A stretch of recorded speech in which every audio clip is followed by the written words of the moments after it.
अस्सलाम वालेकुम दोस्तों, welcome back to our YouTube channel E Sabak. My self Amrez. तो हम पढ़ रहे हैं माइक्रो ऑर्गेनिज़म। आज हम माइक्रो ऑर्गेनिज़म में पार्ट 9 पढ़ रहे हैं, इसकी क्लासिफिकेशन, जिसमें हमने बैक्टीरिया को ऑलरेडी हमने डिस्कस किया। उसके बाद हमने वायरस को डिस्कस किया। उसके बाद हमने प्रोटोजोन्स को डिस्कस किया। उसके बाद हमने डिस्कस किया एल्गे, जो कल क्लास हुई। और आज की क्लास में हम पढ़ने वाले हैं फंजाई। ठीक है, फंजाई या फिर आप फंगाई भी इसको बोल सकते हैं। ठीक है, तो हम आज पढ़ने वाले हैं फंजाई। ओके दोस्तों, ओके।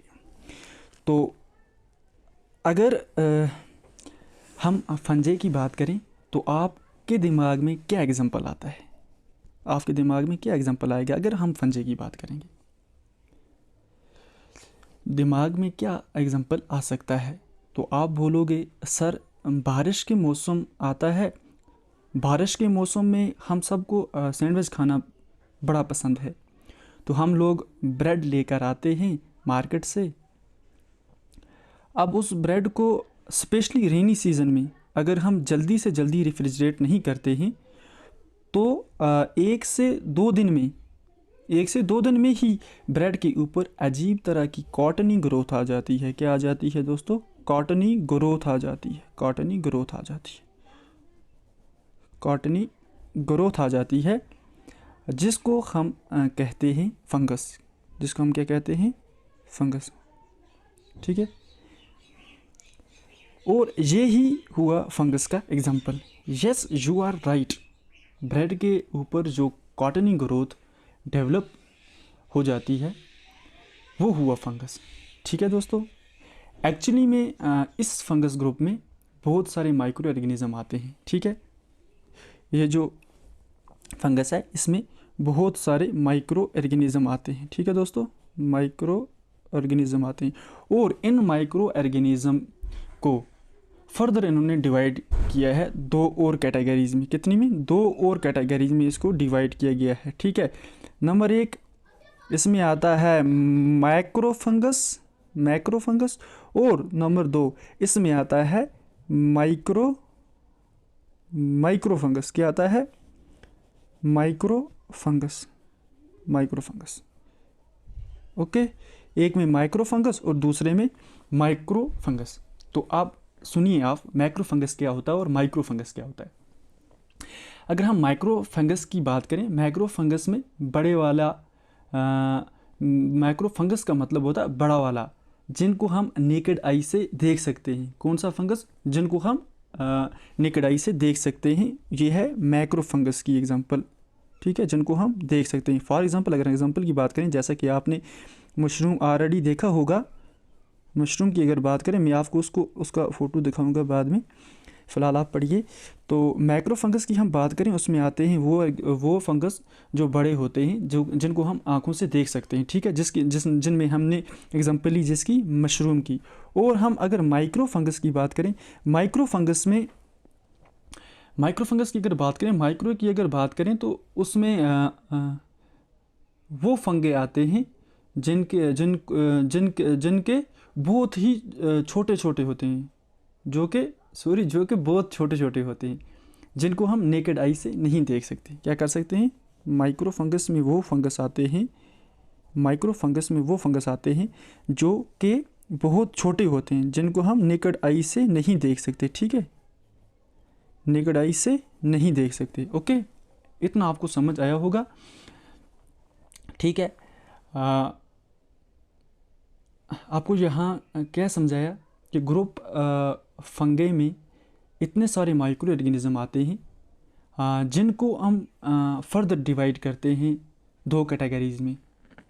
एज ऑलरेडी मैंने आपको बताया कि एक माइक्रो फंगस और एक मैक्रो फंगस। ठीक है, माइक्रो फंगस में छोटे आते हैं जिनको हम बगैर माइक्रोस्कोप के नहीं देख सकते, और जो मैक्रो फंगस होता है उसमें बड़े वाले आते हैं जिनको हम नेकेड आई से देख सकते हैं। एज़ फॉर एग्जांपल मैंने आपको मशरूम की एग्जांपल बताई।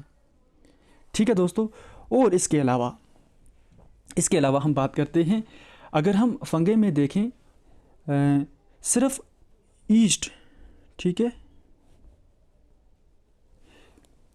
ईस्ट ही ऐसे होते हैं जो यूनिसेलुलर फंगे होते हैं। ईस्ट जो फंगे होते हैं ये सिर्फ यूनिसेलुलर होते हैं, और बाकी सब जो होते हैं इसमें वो मल्टी सेलुलर होते हैं। फंगे में सिर्फ मल्टी सेलुलर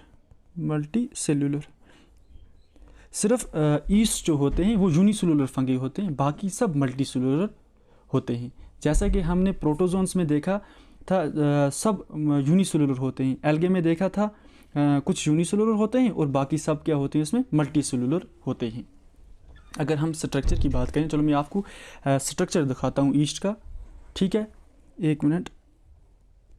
हाँ ओके, ये आप देख सकते हैं ये सब जो होते हैं ये सिंगल सेल के बने होते हैं। क्या होते हैं? Single cell. आप ये देख सकते हैं, ये है ईस्ट, ठीक है, ये सिंगल सेल के बने होते हैं। ओके दोस्तों, अगर हम मशरूम की बात करें तो आप मशरूम में आपको दिखाता हूँ, ये देखो आप मशरूम, ठीक है, ये है मशरूम जिसमें ये आप देख सकते हैं, इसको बोलते हैं स्टॉक। क्या बोलते हैं?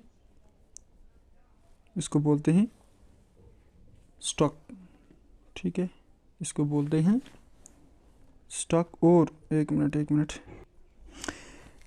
ये आप देख सकते हैं स्टॉक, इसको बोलते हैं स्टॉक। और ये ऊपर से आप देख सकते हैं एक कैप जैसा अम्ब्रेला, ठीक है, इसको हम कैप भी बोल सकते हैं या फिर इसको बैग भी बोल सकते हैं। ठीक है दोस्तों, मशरूम का कैप ये अम्ब्रेला लाइक भी हो सकता है या फिर इसको हम बैग लाइक भी बोल सकते हैं। ठीक है, तो कैप्स की अगर हम बात करें, इनमें बहुत सारे आप देख रहे हैं, ये बहुत सारे आप देख रहे हैं रोज़ होती हैं, ये देख सकते हैं ना आप, ये वाली, ये बहुत सारी रोज़ होती हैं, ठीक है, जिनमें स्पोर्स प्रेजेंट होते हैं। इसमें क्या प्रेजेंट होते हैं? इनमें स्पोर्स प्रेजेंट होते हैं। ठीक है दोस्तों, ये जो कैप्स में रोज़ आप देख रहे हैं इनमें स्पोर्स प्रेजेंट होते हैं, और यही स्पोर्स जर्मिनेट करते हैं, और जर्मिनेशन से न्यू फंगस का अराइवल होता है या फिर रिप्रोडक्शन होता है। ठीक है, और अगर हम स्टॉक की बात करें, ये जो आप देख रहे हैं स्टॉक, ठीक है, ये आप जो देख रहे हैं स्टॉक, ये सिलेंडर लाइक होता है। ठीक है, ये एक सिलेंडर लाइक होती है स्टॉक, एक सिलेंडर लाइक होती है, और बहुत सारे फिलामेंट्स की बनी होती है। कितने? बहुत सारे फिलामेंट्स की बनी होती है। ये जो स्टॉक होती है ये बहुत सारे फिलामेंट्स की बनी होती है, और एक फिलामेंट्स को हाइफे कहते हैं। ठीक है दोस्तों, आपको समझ आया? ये जो स्टॉक होती है ये बहुत सारे फिलामेंट्स की बनी होती है, और एक जो इसका फिलामेंट्स होता है उसको हम हाइफे का नाम देते हैं, हाइफे बोलते हैं। क्या बोलते हैं? हाइफे। ओके, आपको समझ आया? एक जो फिलामेंट होती है उसको हाइफे कहते हैं, और बहुत सारे हाइफे मिलके एक नेटवर्क बनाते हैं। क्या बनाते हैं?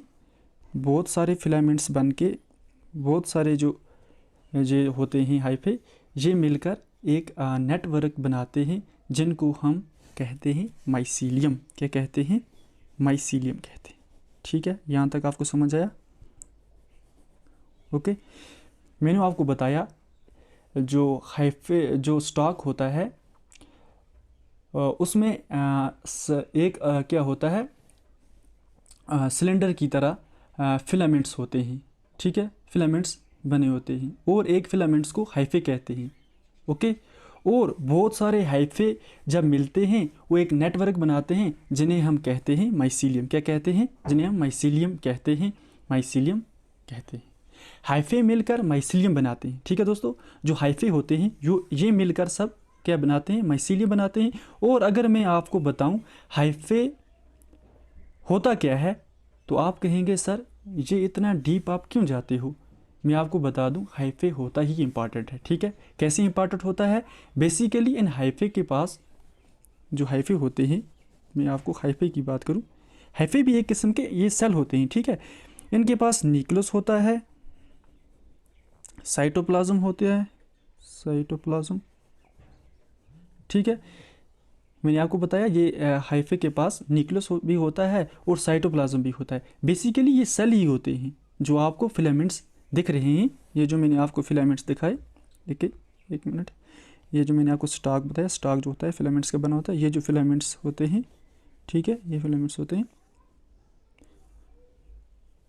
ये आप देख सकते हैं, ठीक है।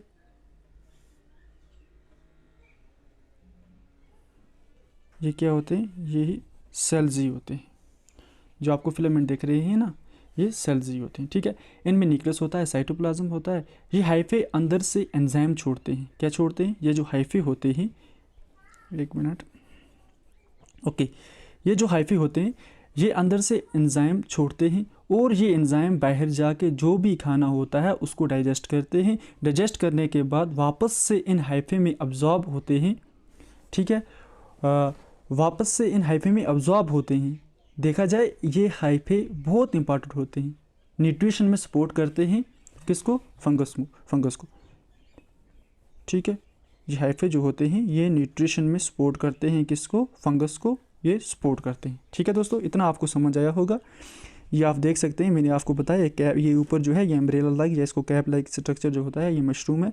इसके नीचे जो स्टॉक्स आप देख रहे हैं ये वाले, ठीक है, तो ये है स्टॉक। ये सब हमने पढ़ा। अब मैं आपको नोट्स की तरफ लेके जाता हूँ, ओके। हम अब देखते हैं नोट्स, ओके, ठीक है, स्टार्ट करते हैं हम। Fungi are large group of organism which do not have chlorophyll and do not photosynthesis, ठीक है। क्या बोलता है कि फंगे जो होते हैं ये लार्ज ग्रुप ऑफ ऑर्गेनिज्म होते हैं विच डू नॉट हैव क्लोरोफिल, इनके पास क्लोरोफिल नहीं होता, इसलिए ये जो होता है ये न्यूट्रिशन खुद अपनी जो होते हैं वो ग़िज़ा नहीं बना सकते, ओके। कुछ एग्जांपल की अगर हम बात करें, जैसे yeast, mould such as bread mould, penicillium and aspergillus, mushroom, toadstools and puff ball, ठीक है, ये आपने एग्जांपल देखी। उसके बाद all fungus except yeast are made of fine thread called hyphae, क्या बोलता है, तमाम फंगे किसको छोड़ के, यीस्ट को छोड़ के, ये एक फाइन थ्रेड होते हैं जिनको नाम दिया है हाइफे। क्यों मैंने हाइफे आपको, हाइफा तो सेल होता है, यानी कि बहुत सारे सेल, लेकिन यीस्ट जो होता है वो यूनिसेलुलर होता है, ठीक है। मैंने आपको बताया जो हाइफे होता है ये बहुत सारे सेल्स होते हैं, ठीक है, लेकिन जो यीस्ट होता है ये सिर्फ यूनिसेलुलर होता है, आपको समझ आया होगा, हाँ, ठीक है। Some fungi look like plants but they can not make their own food like the plants do, क्या क्या बोलता है, ये बोलता है कि कुछ फंगी होते हैं वो प्लांट्स की तरह तो दिखते हैं लेकिन वो अपना खाना खुद तैयार नहीं कर सकते, ठीक है, क्योंकि ये इनके पास क्लोरोफिल नहीं होता। Fungi need moist in warm condition to grow, ठीक है, इनको चाहिए क्या, वार्म और मॉइस्ट कंडीशन थोड़ी, ठीक है, जिसके ज़रिए ये अपनी ग्रोथ को आगे बढ़ाते हैं। Most of the fungus are saprophytes which feed on dead things like remains of dead plants in animals, ठीक है। मोस्टली फंगे जो होते हैं वो सेप्रोफाइट होते हैं, ठीक है। ये जो होते हैं ये डेड चीज़ों पे जाके ग्रो करते हैं और वहाँ से अपनी न्यूट्रिशन ड्राइव करते हैं। बस इतना याद रखना है कि यीस्ट के अलावा सब मल्टीसेलुलर होते हैं, ठीक है। तो उसके बाद क्या आता है, some of the fungus are parasite, कुछ फंगे जो होते हैं वो पैरासाइट का रोल अदा करते हैं। जब वो पैरासाइट्स होस्ट मिल जाता है उसकी बॉडी के अंदर चले जाते हैं, फिर उसको जो होस्ट होता है उसको ये नुकसान पहुंचाते हैं, ठीक है। They feed on living things and cause disease, okay.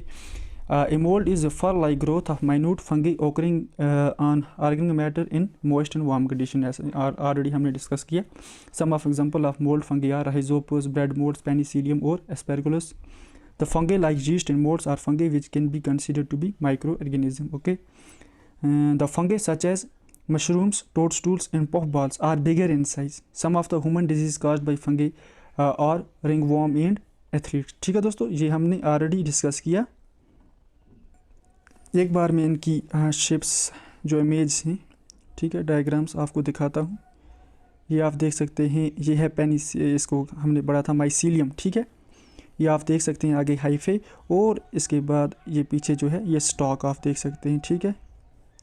और इसके बाद ये आप देख सकते हैं एस्पेरगुलस, ये आप उसका स्टॉक देख सकते हैं नीचे, और ये बैग लाइक स्ट्रक्चर, ठीक है।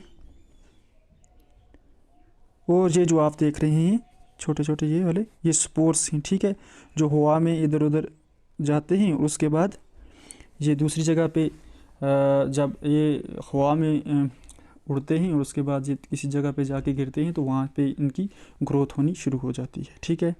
और इसके बाद ये आप देख सकते हैं, ये मैंने आपको पहले भी दिखाया था, ठीक है, ईस्ट। और ये आप देख सकते हैं ब्रेड के ऊपर आपको ये देख रहा होगा कॉटनी ग्रोथ है, जिसे हम राइजोपस भी कहते हैं, ठीक है दोस्तों। आपकी लेवल पे फंगस को जानना मुझे लगता है इतना काफ़ी है, ठीक है। हमने बेसिक स्ट्रक्चर पढ़ा, इसकी न्यूट्रिशन के बारे में बात की और बाकी जो हमने पढ़ा, ठीक है, इतना मुझे लगता है ये काफ़ी है। ओके दोस्तों, अगर आपको वीडियो अच्छी लगे आप हमारे चैनल को सब्सक्राइब करें, बेल आइकन को दबाएं ताकि आने वाली सारी वीडियो आप तक पहुंचे। तो दोस्तों आज हमारा ये यूनिट ख़त्म हुआ, इसका सिर्फ एक्सरसाइज बचा है। जैसा कि हमने बात की थी पिछले लेक्चर में, मैंने बताया कि लड़कों की डिमांड थी कि रिप्रोडक्शन एनिमल्स को पढ़ाया जाए, तो इंशाल्लाह कल या परसों से हम उसको शुरू करने वाले हैं, ठीक है दोस्तों। अल्लाह हाफ़िज़।